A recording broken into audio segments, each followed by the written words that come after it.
You can be Skibidi.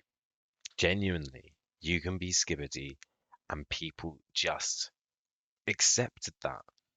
It can be a mood, it can describe a video. It's just been moved into society very quickly.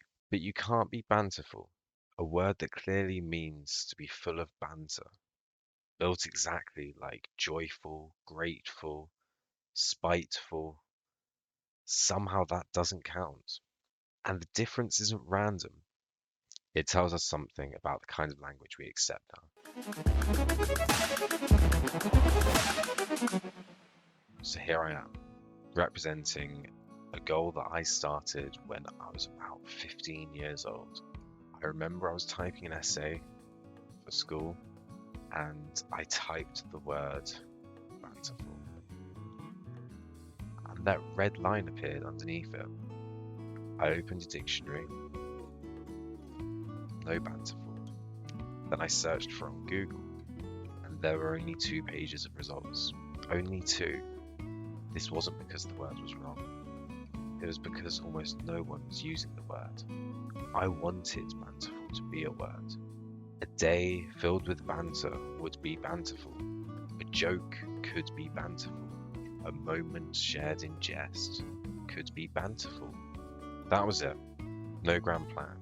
Just me noticing something that felt like an injustice against a word that brings us all so much joy. I didn't think, oh, it's not a word, I shouldn't use it. I thought, it needs its recognition. Now, just to be clear, I'm not anti-slang. I love slang. Half of our language exists because someone said something ridiculous with confidence and conviction, and the people around that person went along with it. So this isn't about finding fun. It's about noticing when language starts to feel empty. And for me, I think this is how English has always grown, in this very way. Shakespeare made up words constantly, hundreds of them, not to sound clever, but because the existing words weren't enough to describe things or people properly. And the reason his language lasted, it isn't because it was correct or formal, it's because it understood people, their moods, their flaws, their humour. And it's really crazy because some of the most normal words now are 400 years old. Swagger, that's Shakespeare. Bedazzled, bedazzled, that's Shakespeare. Even puke, yes, to puke is Shakespeare. So if anyone tells you language has to be approved before it's allowed to exist, just remember, we've all been casually using swagger, bedazzled, and puke for now 400 years. But the first slang word I remember taking a disliking to, and I could almost say genuinely hating, was lit. Not because it was new, but because of how it felt. Everything was lit.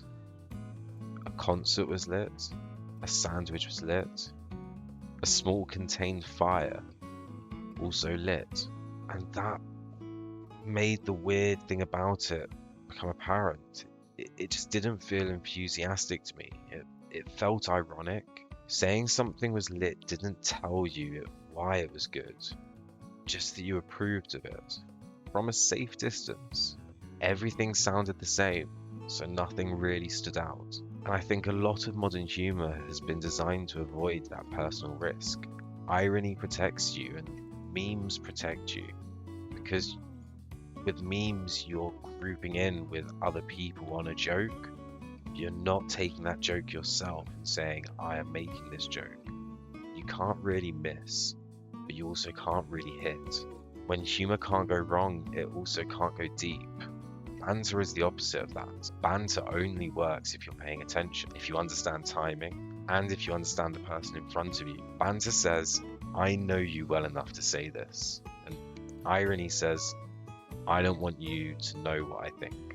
And this brings me back to Banterful. For about 15 years now, I've just been using this word naturally. No campaigning, not correcting people, but because that's how words actually become real. Not by declaring them official, but by saying them until no one feels the need to ask what they mean. That's my entire Banterful quest. But recently I realised the real strength of banter. Some of the best people I know are the most banterful, not the perfect, not people who never get it wrong. Sometimes they say things that miss, but the difference is that they've said 100 things hilarious, warming, comforting before that. And when they apologize when they miss, actually means something. Not because it was scripted, but because there was warmth and intent underneath it. And for me, that's what banter builds. Real banter doesn't come from reading society, it comes from reading the people in front of you. I don't think the world needs sharper jokes, I think it needs warmer ones. Banter at its best was never about winning or embarrassing someone. It was always about uplifting the room, checking in on each other through humour, and building that kind of familiarity that makes life lighter. Being banterful doesn't mean never getting it wrong. It means caring enough to notice when you do. It means joking with people, not at them. And when we do that, when we allow a bit of wit, a bit of warmth, a bit of human risk back into how we talk, something really shifts. Conversations soften, differences feel less dangerous. People stop trying to decode society and start paying attention to the people actually around them again. So if there's one thing I'd ask, not because it's clever, not because it's funny, because it keeps you grounded, present, and human, in a world that's very good at pulling your attention anywhere but to the people around you. And honestly, I think the world could use a bit more of that.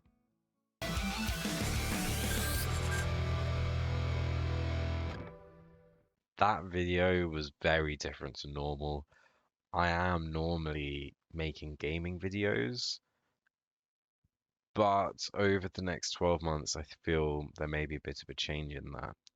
So definitely give me your feedback in the comments. I need it all, and I really appreciate any feedback, negative or positive.